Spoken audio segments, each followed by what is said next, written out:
that I can scrape the sides really well. And then this water down here is not boiling at all, but it is warm. It's very warm. It's not even simmering. Okay, do you see how nicely this is melting already? Now, every chocolate is going to have a different, what we call viscosity. And viscosity is the ability for it to flow, okay? Depending on the quantity of cocoa butter, which you don't always know, it doesn't tell you exactly how much cocoa butter is in there. Some chocolates will be much thinner than others. Some chocolates are better for molding than others. Now the Callebaut, which I really enjoy baking with, I hate making candies with. It is too thick. So when I pour it into here, it doesn't run out very easily, and I get a lot of air bubbles stuck in there, and it's frustrating. This one I'm not sure about yet. I haven't used this one before for this, so we will test it out. But it's very important that you do somehow find a chocolate that works for you for the candy making process if you're going to do this. And it needs to pour out, have a nice viscosity, okay? So that's very important. What does water boil at? 212? 212. What do you think that temperature is? 140-ish? Probably, maybe. Well, it's just about simmering. I'm going to turn it down.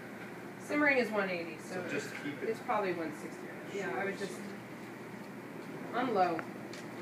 Like I said, if it takes you an extra 5 minutes, it's worth it to not have to start over again. Now, a lot of the chocolates nowadays come in these little discs, which makes it really easy for the pastry chef because you don't have to chop anything. Let me tell you, I've done my fair share of chopping 11-pound blocks before, and it was not fun.